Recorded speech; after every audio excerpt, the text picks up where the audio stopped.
মৃত্যুর আগে 3টি কাজ করে যেতে পারলে মৃত্যুর পরও মানুষের আমল নামায় তার হিসাব সওয়াবের অ্যাকাউন্টে সওয়াব যোগ হতে থাকে।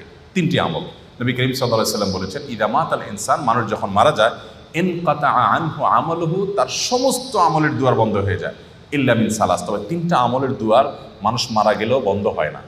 নাম্বার 1, কোনো মানুষ যখন মারা যায়, যদি সে কোনো উপকারী ইলিম রেখে যেতে পারে, উপকারী জ্ঞান রেখে যেতে পারে, একজন মানুষকে কোনো একটা কিছু আপনি শেখালেন, কাউকে শিখতে সহযোগিতা করলেন, উদ্যোগী হলেন, তাকে শিক্ষা দিলেন, জ্ঞান দিলেন, সে আপনার শিক্ষা থেকে শিক্ষিত হয়ে, আপনার এলম থেকে উপকৃত হয়ে সে তার জীবনকে আলোকিত করলো, অন্যদেরকে আলোকিত করলো, তো এই ধারা যতদিন চলতে থাকবে আপনি এটার প্রতিষ্ঠাতা এবং ফাউন্ডার হিসাবে আপনার আমলনামা আল্লাহ তাআলা সওয়াব দিতে থাকবেন।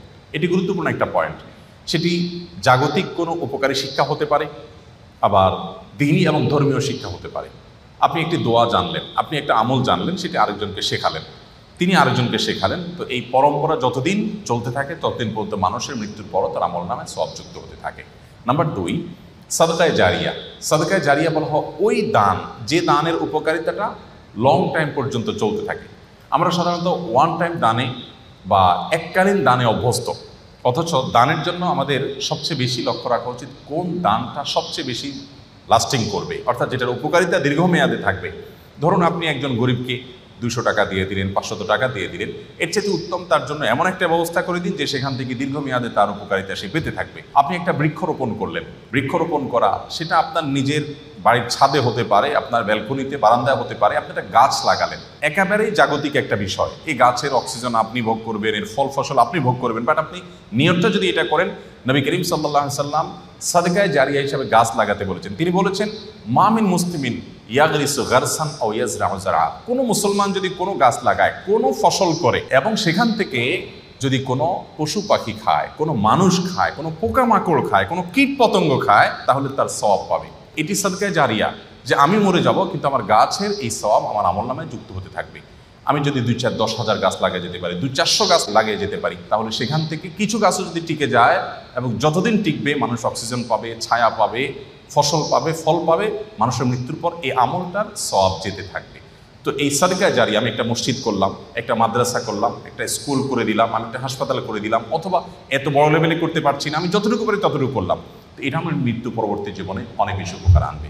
নাম্বার 3, নেক সন্তান। সবচেয়ে বড় পয়েন্ট এটি যে আমাদের সন্তানদেরকে যদি আমরা আল্লাহমুখী করে যেতে পারি, আল্লাহর সাথে পরিচয় করে দিয়ে যেতে পারি, কোরআন এবং হাদিসের সাথে তাদের রিলেশন করে দিয়ে যেতে পারি, এই সন্তান যখন দোয়া করবে মৃত্যু পরবর্তী জীবনে সেটা উপকারে আসবে। নবী করিম সাল্লাল্লাহু আলাইহি সাল্লাম বলেছেন, একজন জান্নাতীকে আল্লাহ তাআলা তার জান্নাতে যে স্টেজে তিনি আছেন, যে স্তরে আছেন, যে লেভেলে আছেন, সেখান থেকে হঠাৎ করে অনেক উপরে উঠাই দিবেন।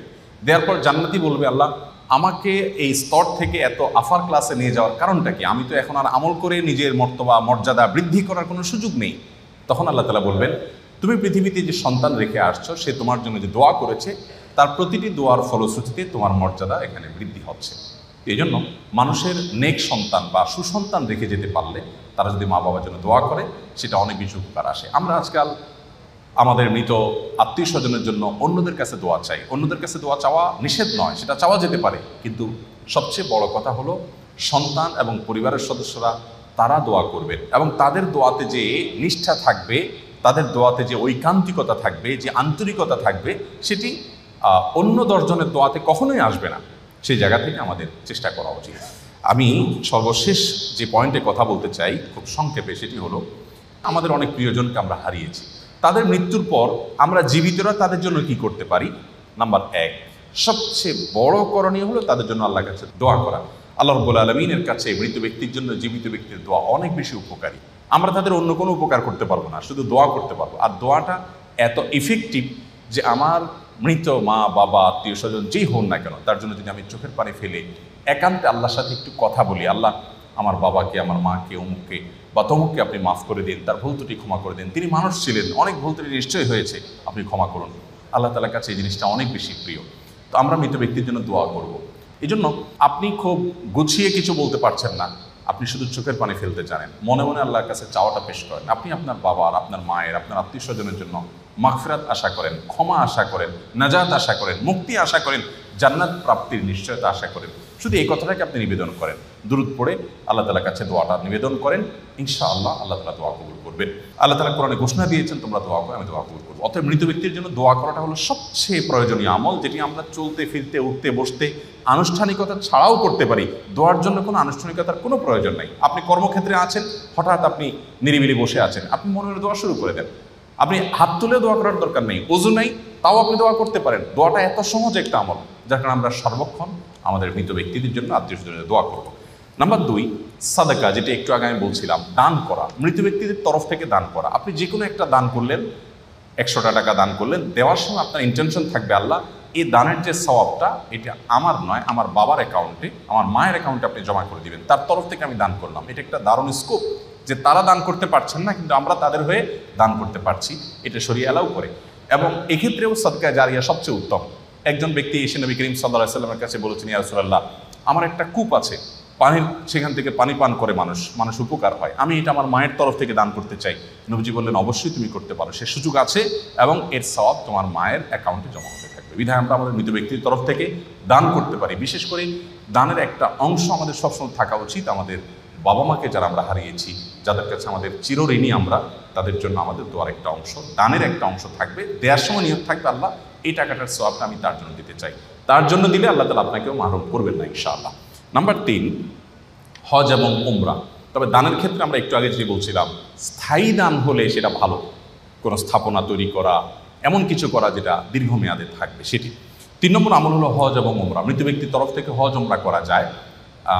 আমাদের প্রিয়জনকে আমরা হারিয়েছি, তার তরফ থেকে আমি চাইলে হজ করতে পারি। আমার নিজের হজটা যদি হয়ে যায়, তাহলে তার তরফ থেকে আমি হজ করতে পারি, তার তরফ থেকে আমি উমরা করতে পারি। জাস্ট আমার ইন্টেনশন থাকবে, আল্লাহ এই উমরাটা ওনার জন্য, এটার সওয়াবটা আমি ওনাকে দিতে চাই, এটি করা যায়।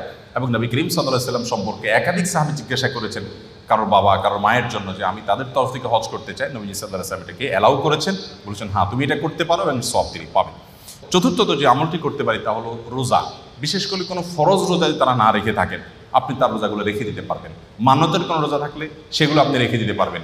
বুখারী এবং মুসলিম সহ বিভিন্ন হাদিস গ্রন্থ দ্বারায় মৃত ব্যক্তির তরফ থেকে রোজা রাখলে এটি তার উপকারে আসবে, সেটি প্রমাণিত হয়। অর্থাৎ তার তরফ থেকে আমরা রোজা রেখে দিতে পারি। নামাজের বিষয়টা নিয়ে স্কলারদের মধ্যে পার্থক্য আছে, যে আমরা 2 রাকাত নামাজ পড়ি, তার সওয়াবটা তাদেরকে দিতে পারি কিনা। তবে কোরবানির বিষয়টি বিভিন্ন হাদিস থেকে সুস্পষ্টভাবে প্রমাণিত, যে আমরা কোরবানি মৃত ব্যক্তির তরফ থেকে করতে পারি। আমি নিজের কোরবানিটা করলাম, পাশাপাশি আমার মৃত আত্মীয় স্বজনের জন্য তাদেরকেও শরীক করলাম, তাদের পক্ষ থেকেও কোরবানি করলাম, এটিও করা যায়। তো এই আমলগুলো মোটামুটি আমরা মৃত ব্যক্তির তরফ থেকে করতে পারি। আস-সুন্নাহ ফাউন্ডেশন, উম্মার স্বার্থে সুন্নাহর সাথে।